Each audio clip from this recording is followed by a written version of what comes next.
Okay, good morning, everyone. We'll just say a quick Brachot on the parsha we read. We read this past Shabbat, and then continue. So we spoke about we read Parshas Korach, speaking about the terrible, sinful act of a machlokes, of having an argument, dispute in a way that belittles one another. So we know that in general, there are two ways to argue, to have a dispute. One is l'shem shamayim, one is not l'shem shamayim. Kol machloket beit l'shem shamayim, like machloket beit shamayim beit hillel sofa litkayem. Machloket she'ena l'shem shamayim, mo koach v'adato ein sofa litkayem. The Mishnah in Avos, referring to machloket between beit shammai and beit hillel, which is a machloket l'shem shamayim. They both were seeking the ultimate truth and to follow Hashem's path. And when there's a dispute that's there because one is looking for his own interests and wants to be the leader no matter what, and wants to be correct no matter what, thinks his position is the only correct position, then that's a machloket she'ena l'shem shamayim ein sofa litkayem. So the Malbim in the beginning of the parsha explains how this we see this by the Korach v'chol dato, and answering the famous question: why doesn't it say Korach v'chol dato versus Moshe? Because those were the ones, meaning Korach was battling Moshe and not within his own people. But says the Malbim, that's really not true. The main battle was amongst that group itself, one against each other, because Rashi points out when they were commanded to bring the offering of the Ketoret, 250 followers of Korach, each one had to bring the Ketoret, and the Ketoret could only work for one person. Only one person would be chosen to become the Kohen Gadol, as if instead of Aaron, which Korach was arguing about how come he gets that position. And so, how could they 250 people think that they're all going to be chosen? So of course, there's only one of them. So since it's not l'shem shamayim, when the argument isn't based on, the machlokes isn't based on trying to strive for the truth, rather for a person's own interest, for a person's own gain, and to always feel that the truth only lies by one person or by one group, that can't work. That can't glue each other together. It's really the only thing that glued them together, says the Malbim, was the fact that they were against Moshe. That's all that caused them to stay together. But really, truthfully, they were fighting one another as well. Moshe was just the excuse to gain each one personal interest. And that doesn't work. Ein sofa litkayem. Ein sofa litkayem, well, actually, let's explain the first side. When we say machloket beit shammai beit hillel sofa litkayem, what's the use of that? Why would we want a dispute to always remain? As if it's good that we have a dispute, it's good that we have machlokes. Why would we want it to remain forever? Sofa litkayem. So the understanding is, I heard this from several rabbis, the understanding is that when it's l'shem shamayim, when it's to strive for the truth, you're not trying to make a point to be always correct yourself. Rather, you want to really reach the ultimate truth. Then each opinion on both sides is essential, is necessary. There is good in each opinion. Sometimes we go by Beit Hillel, sometimes we go by Beit Shammai, rarely so, but there are cases. And maybe B'shat Chak, B'diavad, Beit Shammai's opinion, although specifically on Beit Shammai, Beit Hillel, the halacha is very, very strictly like Beit Hillel, and you mustn't follow Beit Shammai in most cases. But they say in times to come, La'atid lavo, it may go to the direction of Beit Shammai, when the world will be at the highest level of serving Hashem and fearing Hashem and believing in Hashem totally. Then we'll be able to live a life that's more strict, more according to the like midat hadin, to the point where we have a society that's almost perfect as possible, and then we go by the halacha that's most strict. So anyhow, there's room for this and room for that, because they're not striving to always be correct. They're striving to reach the truth. So each side touches some of the truth. There's no truth doesn't lie with one group only. It's always a combination of different opinions. Whereas in that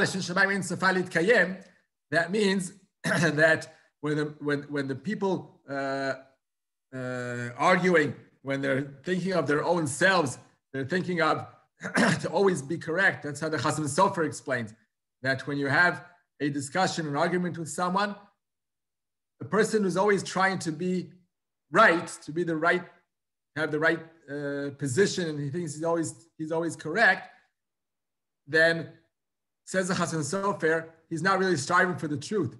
He won't listen to the person he's arguing with. Why should he listen? Because he thinks he has the truth. Truth lies within his opinion only.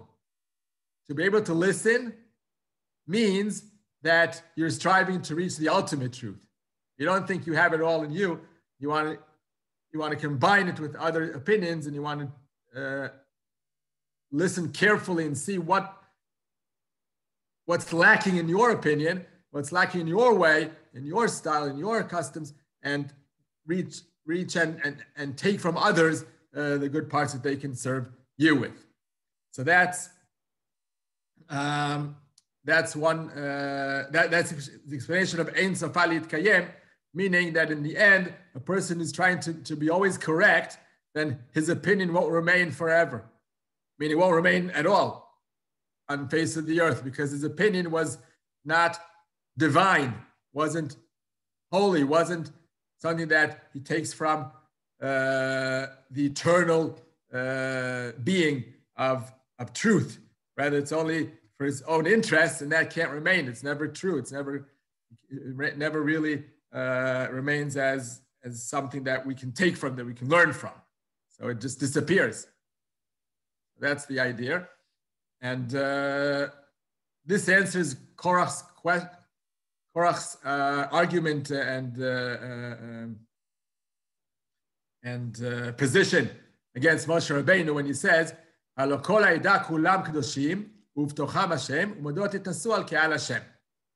We're all equally holy. Kol ha'eda kulam kedoshim. Why are you uplifted, Moshe and Aaron? Why are you greater than all of us? Now, this obviously is hypocrisy on his part, on his side, because he's looking to be the leader instead. So you could again take that against himself. Why does he want to become a leader? But the essence of what he said is correct. Is correct, but he's missing one point. The essence of what he said is that all of us, all Jews, have holiness within us, and equally important. Each one has the neshama that was given to him by Hashem, and the neshama is something that is divine and holy within us. Elokai neshama she'natata bi teorai, as we say every day. It's something that's completely divine, pure, holy, can never be ruined, can never be blemished in any way. It's just that different people have different potentials. The potential is different because Hashem provides the neshama for each individual to serve him in a certain manner. And there are levels. There are levels of higher or lower potential to begin with. And of course, the job is to be able to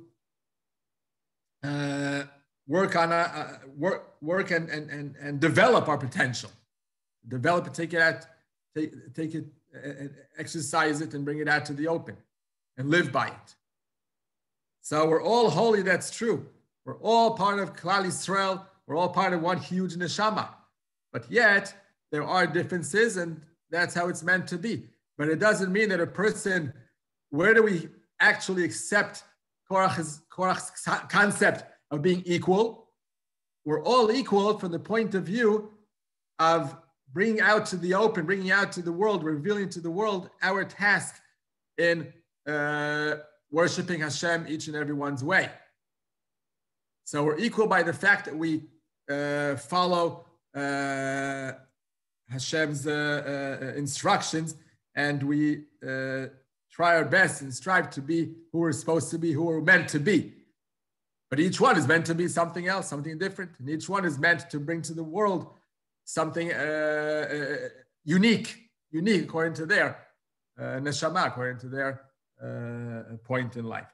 So therefore, Moshe and Aaron were definitely had a higher potential to begin with, and they were able to bring it out, to exercise it, to develop it to the almost ultimate extent possible. Although we learn this coming week's parasha of Chukat, the sin of Moshe and Aaron with Chet Mei Meriva, but that's something very minute with regards to all that they did, and it's still correct to say Kol Eda Kulam Kedoshim, but it's incorrect to say that everyone's equal, practically speaking. It's not true that everyone does the same thing, everyone is supposed to think the same way. That's incorrect. It has to do with each potential to exercise it according to what they received. Both these points, the one that we started with, Ein Sofai Litkayem, when the disputes and arguments are only for a person's interest, only to gain something for himself, and not to really find out what the truth is. And this point of different levels according to a person's original potential, according to how much they work to exercise it and bring it out to the open. All that, we hope very much that these days actually mamash. As of yesterday, we have a new government, and first of all, we must believe in the fact that Hashem is in control of everything and leading us personally and mainly nationally, as it says that even the head, even the head, the chief goat, the leading goat in the herd of goats, even that is appointed by Hashem, meaning leadership is something that Hashem really decides totally, controls totally, because by the public, says the Meshech Chochma, ein bchira chofshit. Things that happen to nationally or to a public, to a big group, to Jewish people in general, and in the world in general, all kinds of developments and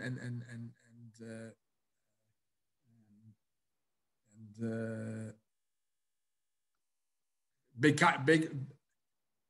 understandings and philosophies that come into the world, that's led only and entirely by Hashem. There's no bchira chofshis if that should,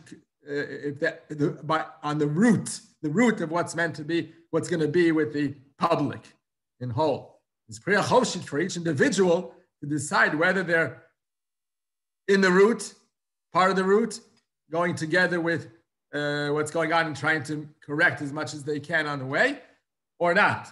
But the train rides no matter what in the direction Hashem wants to take it. So we just we should pray and bless that this new government, together with the opposition as well, should only strive to reach to perfect our lives, mainly here in Israel and in our state, and work together with one another to strive to get to the truth and not to always feel who's on top, who's getting this position, who's getting that position.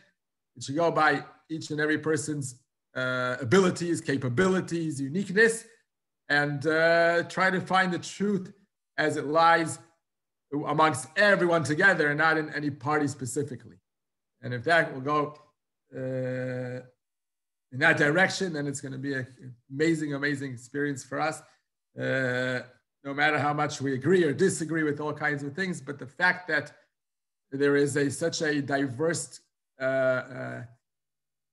coalition of so many different types of parties, and again, the opposition doesn't seem so from yesterday, but if they're able to work together after all and try to be like to set the borders for the coalition, not to go extremely to the left or to the right, rather the opposition just sets the borders around it. It shouldn't go too extreme. And in the end, the middle with the acceptance of all different types will make a united decision. That would be amazing. And hopefully that's a positive side of seeing what's going on now. And we believe that it's in the process. Hashem wants this to happen. Hashem wants us to develop in this direction. As we said, there's no Brachot for development of a nation, of the public, of tzibur, and that goes straight by Hashem. Okay. We'll now continue our Hilchos Brachos. I've heard complaints, quote unquote, that things are getting quite complicated, and I agree definitely that it's not so simple. But that's the beauty of brachos, as it says in Masechet Baba Batra. Man delehave chasida lekayim milei brachos. One wants to be a chassid, a righteous person, and to connect to Hashem. He should fulfill his brachos. Why specifically that? Well, first of all, because that's where we gain Hashem's blessings. As we said many times, that Baruch Atah Hashem is not to bless Hashem, rather to receive blessing from Hashem, as He's the source of all blessings. Baruch Atah Hashem, you're the source of all blessings, of all good. And by saying our blessings, we're actually accepting the fact that it all comes from Hashem, and we're ready to receive His blessing. We're connected to Him. So the brachos is what connects us to Hashem very firmly, and feeling Hashem around us 24 hours, 24/7, because brachos is said so many times every day. The halacha is that it should be said 100 times a day. We should say 100 times a day, 100 brachos a day. So I understand that the details are somewhat complicated, but hopefully as the picture becomes more and more clear as we're advancing, I try as much as I can to refresh our minds with things that we spoke about before, so we always get reviews of what we have done and see that we can control the halachos of brachos. Okay, now we'll start with rice. Okay, seemingly there's not much to speak about rice, but there is. There are all kinds of situations where we have to know the exact halacha. So first of all, as we all know, rice is not one of the 5 grains, but still requires mizonos to begin with, because rice fills you very well. It's a filler to a point that it's almost like the 5 grains. They have bread and cake out of the 5 grains. So too, rice acts as a filler, and therefore it's mezin, nutritious, for the point of view of filling, makes you saveh, satiated very well. So therefore it's mizonos, but yet since it's not one of the 5 grains, so it's brain nefashos at the end. Now, interestingly, in this case, and this is again going to be a slight review of what we did before, as you recall, we said that when you have a whole grain totally whole, even of the 5 grains, and it was cooked in a way that didn't become clumpy, stick to one another, rather they remain separate, then the bracha is ha'adama. If it's a whole grain and wasn't processed in any way, and cooked and not stuck together, it's ha'adama. Or if it wasn't cooked at all, it was just roasted, it's also ha'adama, even if it stuck to each other. It's still ha'adama because it didn't go through cooking or baking. We said baking has to do with flour as becoming a cake or cookies, then it's mizonos. But if it was just puffed or roasted, then it remains ha'adama. By rice, it's not so. By rice, even if you were to have a whole grain of rice and you would cook it in a way that they don't stick and clump to each other, you cook it properly, that they remain separate from one another, it's still mizonos. For rice, it's still mizonos. Although there's a dispute, there are those who hold that it would be like wait,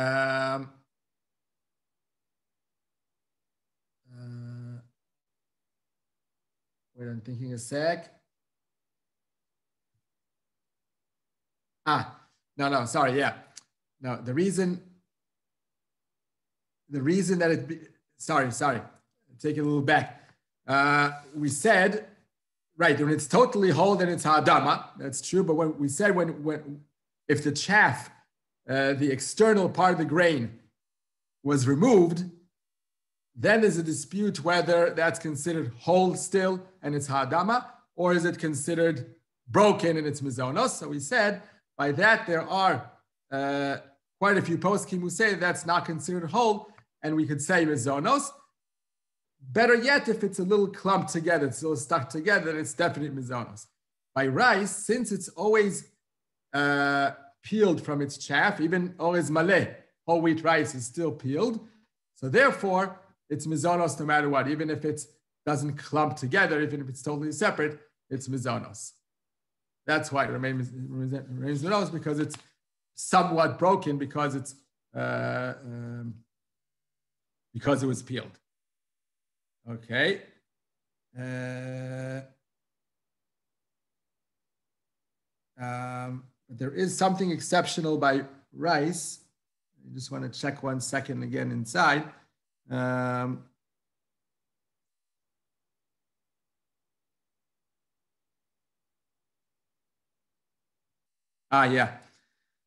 Yeah, no, so I was correct also by saying that what I said before. Even without the fact that rice was peeled. This is what I remembered, but it just didn't fit in a second in my head. Now it fits better. Even if it wasn't peeled at all from its chaff, the Bet Yosef, Shulchan Aruch, comes and says that it's different than the 5 grains, even better than the 5 grains. That's what didn't make sense to me, but now I just read that it's true what I said before. By the 5 grains, we said only if they're broken or peeled from the chaff in a way that still a little bit clumpy, only then you say mizonos. Otherwise, it's ha'adama. If it's whole or even peeled from the chaff, but separate one from another, it's ha'adama. By rice, it wouldn't matter. Any of these cases wouldn't matter. Even if it's whole and not peeled at all from its chaff and totally separate, no clumpiness whatsoever, or it's peeled but no clumpiness, rice would still be mizonos. How come rice could be more mizonos? That's what makes sense in my head a moment. That's why I checked it again. How can rice be more mizonos than the 5 grains? By the 5 grains, you need either broken, as we said, split, or peeled from the chaff and somewhat clumpy. Only then is it mizonos. Otherwise, it's ha'adama. It's totally separate, even peeled, or unpeeled at all, and cooked together. All these cases would be ha'adama. By rice, no matter what, it's mizonos.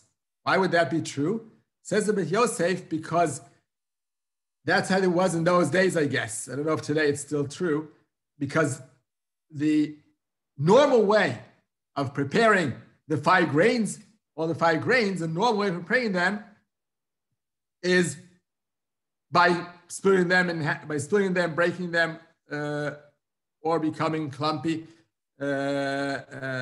even whole.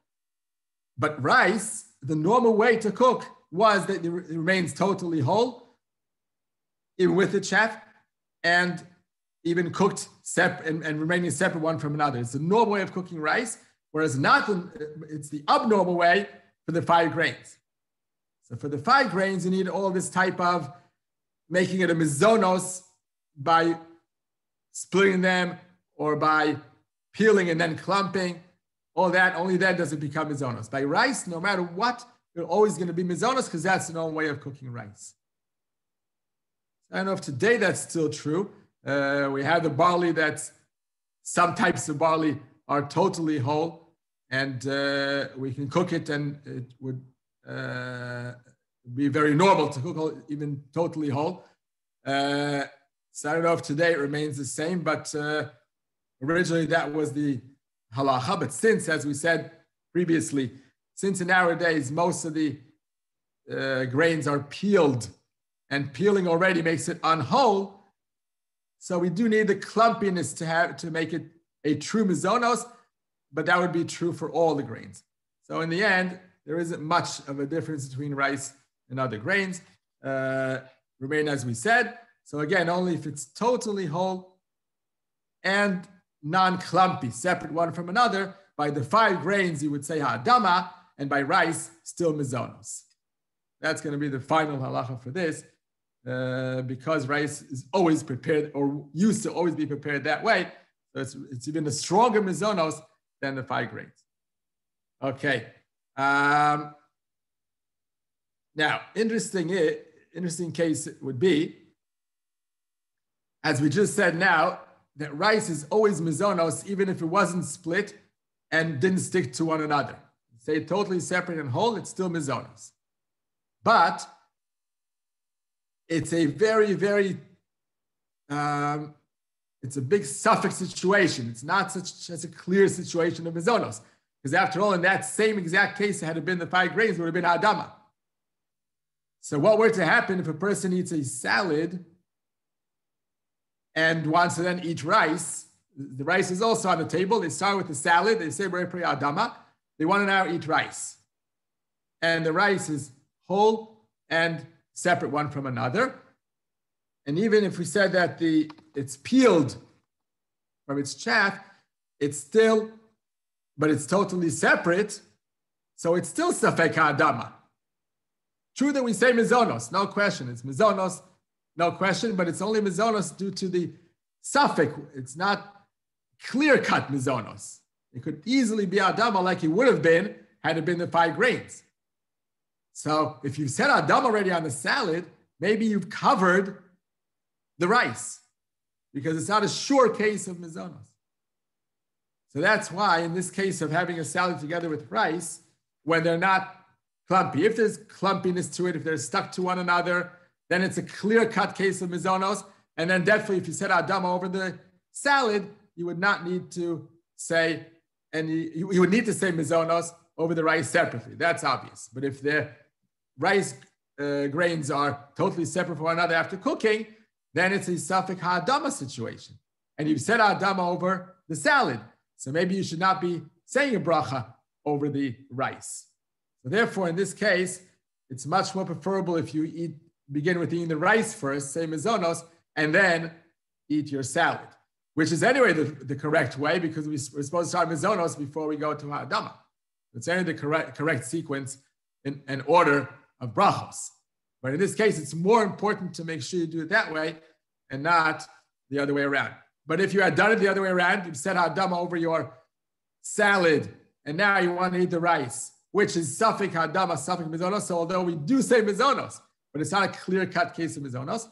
So best if you have in mind when you say the ha'adama over the salad, not to serve, that bracha should not serve as a bracha for the rice as well. Have it clear in your mind that you're saying the ha'adama only over the salad.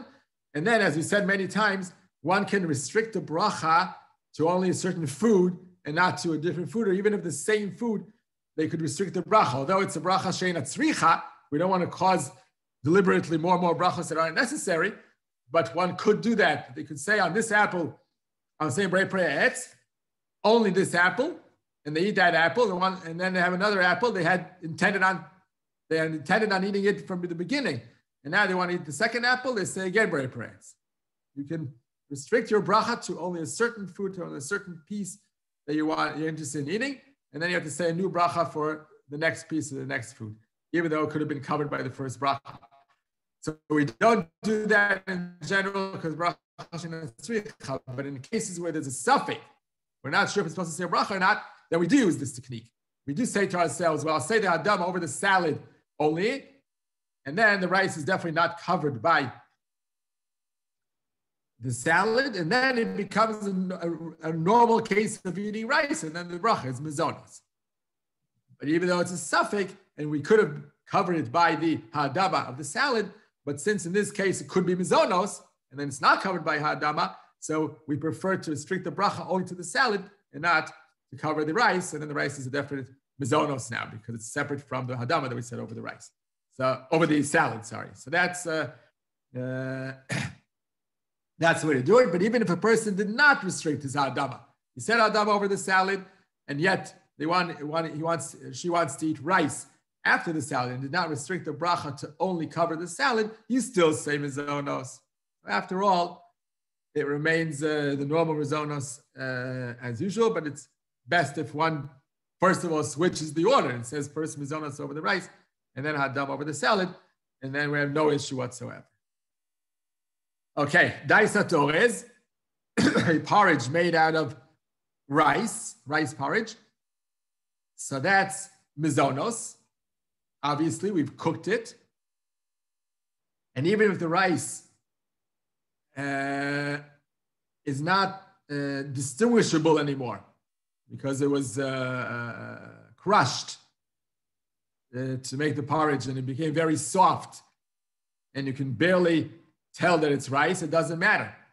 Because by mezonos, we're not looking for why isn't it like a vegetable soup that went through a blender and then it's shehakol? Because you see no pieces of the original vegetable. Why is rice different? You see no pieces of rice anymore. It's all dissolved. It's all crushed. The answer is because we're not saying here borei pri ha'adama or borei pri ha'etz. When we say pri ha'adama, pri ha'etz, we're referring to the fruit or vegetable, and here we don't see the fruit or vegetable. So how can we say borei pri? There's no pri here, even though obviously it's blended and pureed from an original vegetable or fruit. But if you have no appearance, it lost its appearance totally. It's no longer pri. So the bracha is shehakol. Say shehakol yabid varo. But in the case of rice, we don't say borei pri ha'adama. We say borei minei mezonot. Minei mezonot means things that satiate us, that fill us. And as we said, rice fills us, as the 5 grains do also. So there we don't need to distinguish what it is, what it's made from. There's that to be distinguishable enough that it's mezin, that it satiates us, fills us. And therefore, we say mezonos, even if it's completely crushed in the porridge, and you can't even identify that it's rice. But, as we said last week, although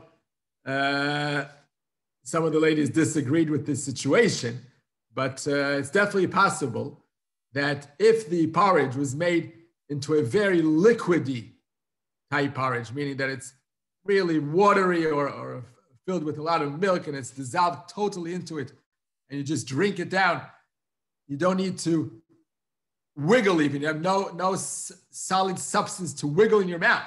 It just goes straight down into your throat. It's just like a drink. In this case, it's shehakol, even though it's made from rice. As we said by the 5 grains as well.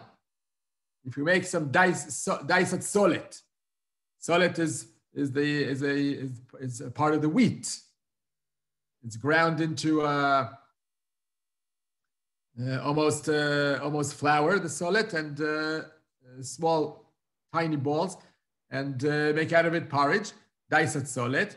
So usually there is some clumps in it that you need to wiggle at least in your mouth to dissolve it further or even chew on it. But if it's totally liquid, if it's so much milk that and it gets into the form of a liquid that you just have to drink down and gulp down, you feel no chunkiness whatsoever, then shakal. The same is true for both rice and 5 grains. Okay, if a person now prepares a bread from rice flour, and one prepares bread from rice flour, that's a definite mizonos, because we said cooking or baking is the same, equally the same, reaching mizonos as the original bracha. It's always not a motzi. A motzi can only be said over the 5 grains, which were ground into flour and made into bread. Rice can never become a motzi. On the other hand, it's not shehakol or ha'adama because it's rice. So rice is in the same level from the first bracha as the 5 grains, but just not hamotzi, rather mizonos. And of course, afterwards, borei nefashos, that's simple. Now, something very, very common is prichiot orez, udganim, meaning when we have puffed rice, the rice cakes. Rice cakes are puffed rice. So here, there is somewhat of a dispute. There are, as normal, as usual, two opinions on this, but majority of the opinions, including Rav Shlomo Zalman, hold that it is ha'adama. How come? Why should it be ha'adama? If we go according to the rules we said, so the rice isn't completely whole. It was at least peeled from its chaff. And besides that, even if it was completely whole, it's stuck together. The rice cakes the rice is all clumped together, all stuck together by the heat that made it puff. It also connected all the puffed rice pieces to one to each other. So if it's clumped together and stuck together, it should be mizonos. Maybe because it's not filling. The Rav had said that one of the criteria for the rice from mizona was that it's filling. Right. Rice cakes are not filling at all. Okay, but that is not a criteria to choose the bracha. It's the reason how come rice deserves mizonos in general. We don't go now to every specific food specifically and see if it acts as a filler or not, fills us or not.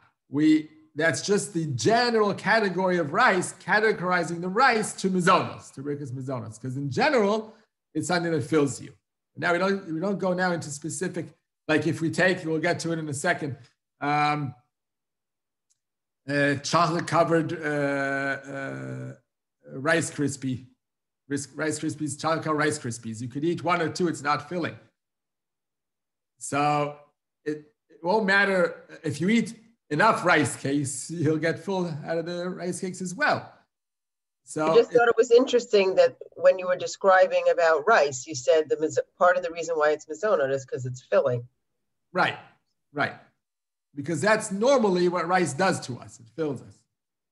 Normally. We don't go now into specific situations of how it's processed. So a different answer is the fact that the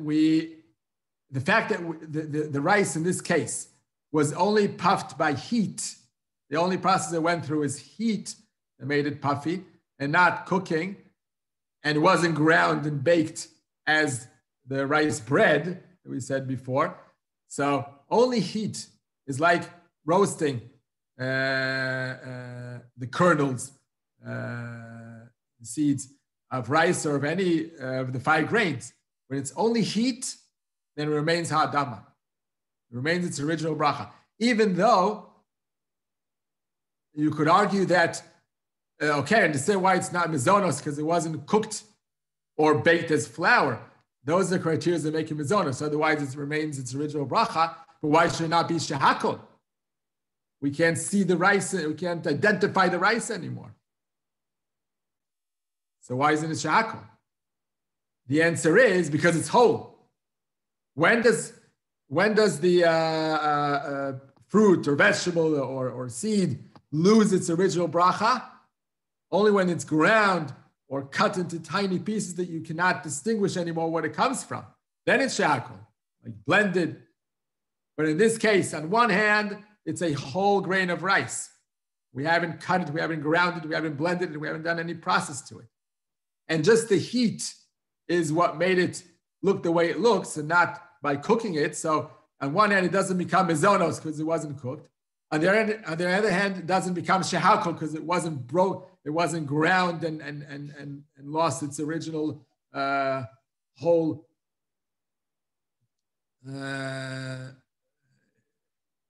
the original size or piece of grain that as it grew.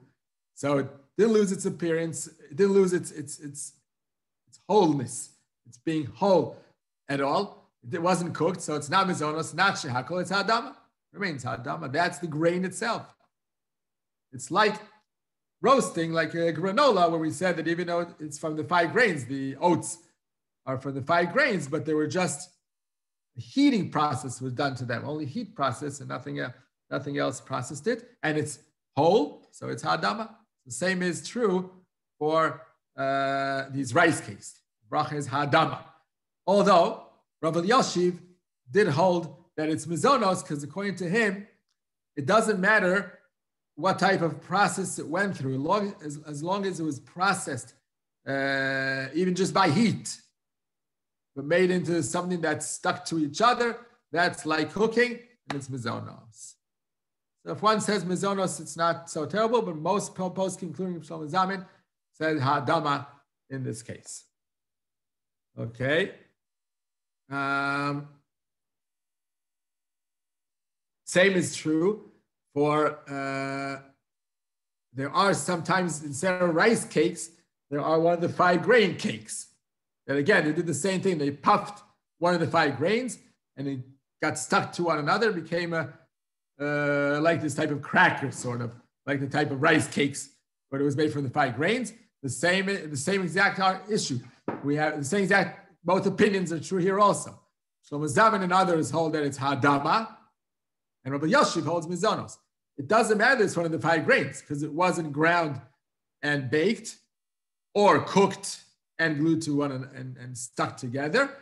It was just by heat. Just heat doesn't turn it into mizonos. It remains hadama, and it wasn't broken into pieces that make it unidentifiable. So even though it's hard to identify what it is, it doesn't matter because it's still whole, just puffed. Therefore, it's hadama. And again, Rabbi Yoshiv would say mizonos. Of course, if he says it by rice, definitely he would say it by the 5 grains.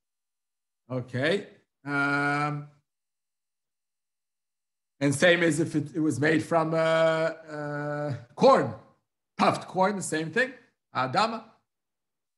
Just in this case, it's according to all poskim.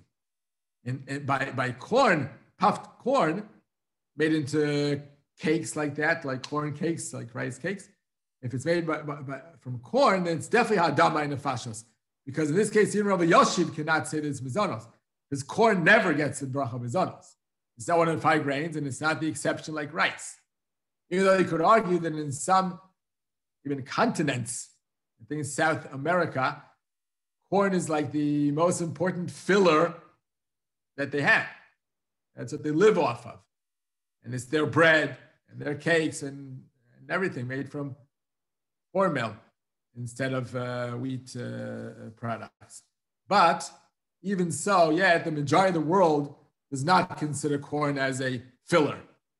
So therefore, we go by majority of the world, Rov B'nei Adam, and therefore it's not mizonos whatsoever. No way the corn can get to reach the level of mizonos. And on the other hand, it's just puffed and not crushed or pureed or blended. So it remains hadama because it's the whole grain of corn just puffed with heat. So it's hadama and nefashos. Now, Rice Krispies. Rice Krispies depend on the way they're processed. So there are 3 ways to process them, to make them, and it has to be, you have to find out each and every company the way they prepare their Rice Krispies. Most companies that make these Rice Krispies, most of them, the process is, first of all, they cook the rice. They cook the rice kernels, and only then they have them under, they make them crispy by heat. So the final process is the heat only, making them crispy. But first, the kernels of rice were cooked. So then that's an obvious mizonos. The moment they're cooked, even though now the heat that went, processed by heat, made them look totally different than cooked rice. You can't tell it's cooked rice. It looks much more like roasted, like the oats of a granola, which are crunchy because of the heat. That's what it looks like we did to the rice. As if the way the rice grew from the ground, we took it, roasted it, made it into it became crispy, and now we make Rice Krispies out of it. But that's not, had it been that process, it would have been Ha'adama. And by the way, even according to Rav Elyoshi, it would have been Ha'adama because they're separate from one another. So it would have been a definite Ha'adama. But since that's not the way most companies process the Rice Krispies, rather they first cook them and then have them under strong heat in order to make them crunchy, that it remains mizonos and we're in the fashos in the end. That's for most Rice Krispies. Another way to prepare Rice Krispies is to actually grind the rice kernels. They grind them first, and then and then just for the flour, they get the flour, and the flour, rice flour, they make the Rice Krispies out of. As you would make any cracker from flour or anything crispy from flour, that's how they prepare the Rice Krispies. That too is mizonos.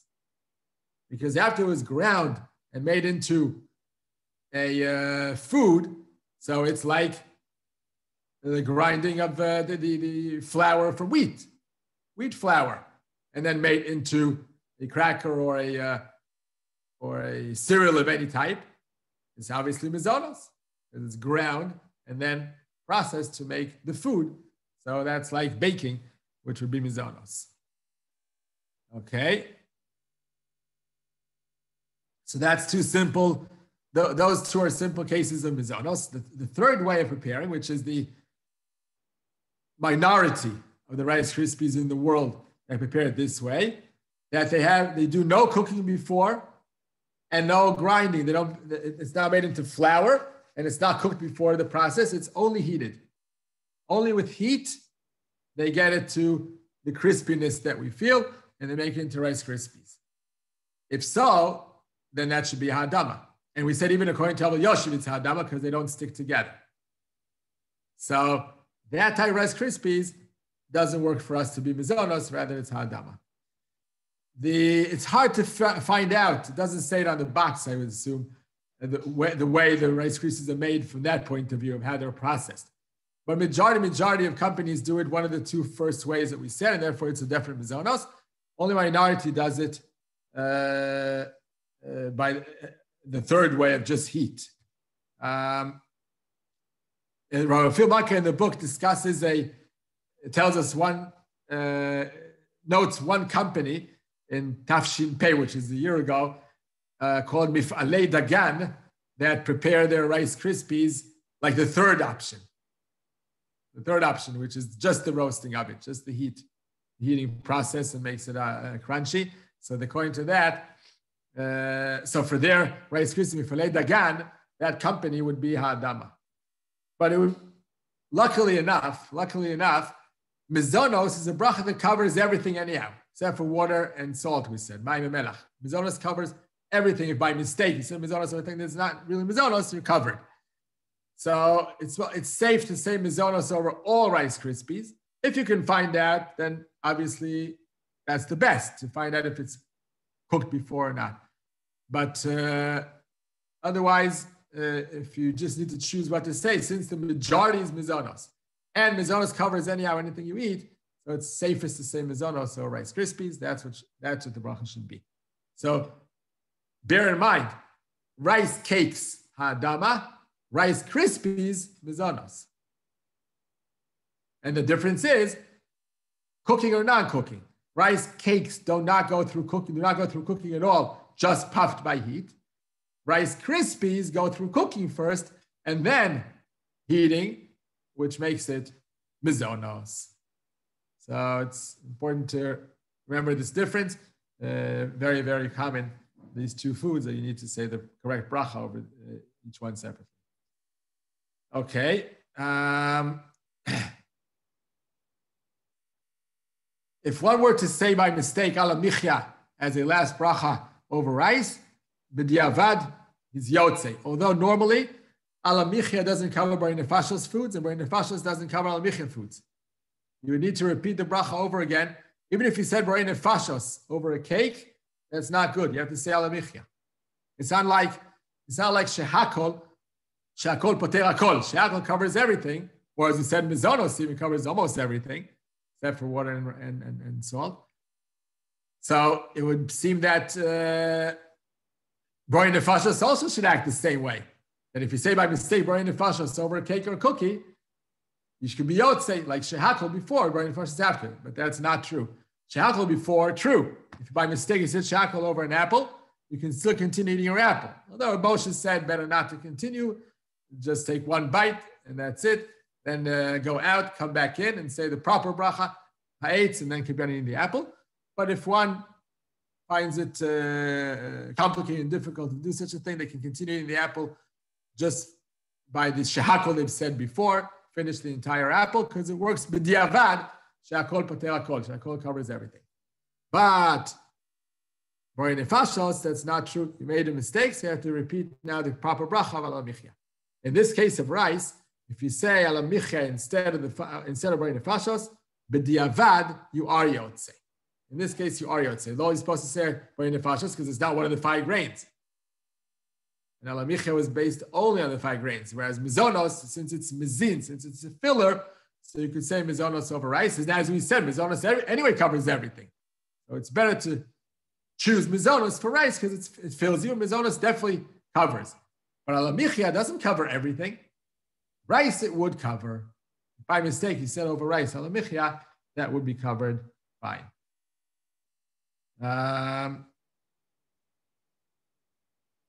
Although, very interesting. What would happen if you had rice and bureka, crackers, cake, cookies, all the real mizonos? Okay, you had both of them. So obviously one mizonos covers, for the first bracha, both the rice and the real mizonos type food. That's obvious, of course. What happens bracha achrona? If you were to say ala michya because you had the actual real mizonos, would that, after all, cover the rice? Because here you're not choosing to say ala michya over the rice. You're saying ala michya over the 5 grains, 5 grain food you've eaten. And we said that it's possible b'diavad to be covered by ala michya for rice. It's not the ultimate way. It's not the best way to do it because it's supposed to say Bari Nefashos in the end. But if you anyway decide, if you decide to say ala michya, if you by mistake, say ala michya, then it works. What would be if you intentionally say ala michya because you ate one of the 5 grain foods? Is that considered like b'diavad, a way to that the rice was also covered and would not need to say Bari Nefashos? Is that good enough? So according to the Sfardim, it is. According to the Sfardim, since after all, ala michya does work b'diavad for rice. And in this case, you're saying ala michya intentionally over the cookies and cake and crackers you've had besides the rice. So you only say one bracha. Lechatchila, that's how Sfardim should do it. Only say one bracha of ala michya and cover all that they had, including the rice. Ashkenazim prefer not doing it this way. Rather, to have 2 separate brachos, even when it has to do with ala michya, for real mizonos, cookies and cake, and having yet the rice, say separate Bari Nefashos over the rice. We should say it separately. Now, the order of the brachos should be flipped. Normally, we say Alamichya first, and then Bari Nefashos. If we had cake and apple, so we say Alamichya, and then Bari Nefashos. In this case, you should flip around the order. If you were to say first Alamichya, then you're entering the suffix zone. You're entering the problematic situation now, because you already said Alamichya, and b'diavad that does cover rice. So maybe you should not be saying Bari Nefashos. But if we flip around the order, so we start Bari Nefashos first, then we've covered the rice properly. And then Alamichya, which definitely Bari Nefashos does not cover the cake and cookie, so we say Alamichya for cake and cookie. That's one of the rare situations where we should flip around the order to begin with and say Bari Nefashos and only then Alamichya. But if you do want to begin with Alamichya as normal, you could have in mind not to cover the rice. As we said before, that a first bracha, we can have in mind not to cover other foods. Same is true for the last bracha, the after bracha. You can have in mind to say an after bracha for certain food and not for another food we ate. So again, normally we don't do that because it's a bracha shenetzricha. But if we do need to, for a suffix situation like this, we do need to intentionally not cover one of the foods, then we are allowed to, because it's a suffix situation. So we intentionally don't cover the rice when we say Alamichya. Have in mind not to cover the rice, and then we can say a separate Bari Nefashos over the rice. Okay. Let's just do one more case, because then we're actually, then we actually finish in this chapter the Bracha Rishona situations of Mizonos, or other, or Hadama, all the first brachas that we discussed.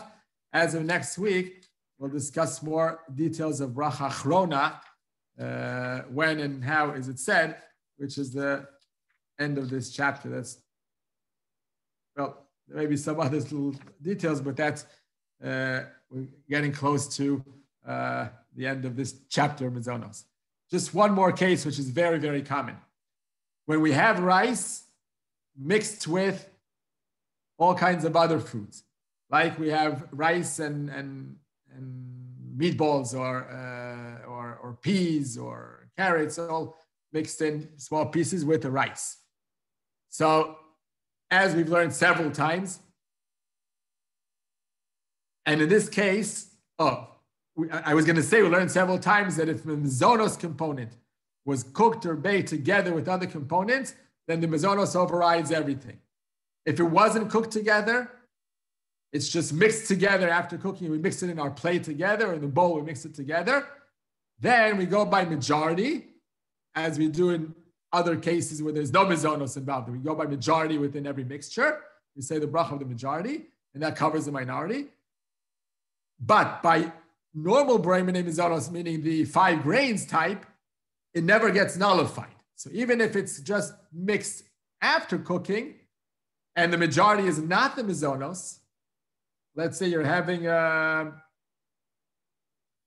meatballs and spaghetti, but you want to have majority meatballs, minority spaghetti, which is normally not true. It's usually the opposite, but you're having them together, you're having majority shehakol. So even though we do say shehakol over the meatballs because they're the majority, it still doesn't nullify the spaghetti because it's still mizonos.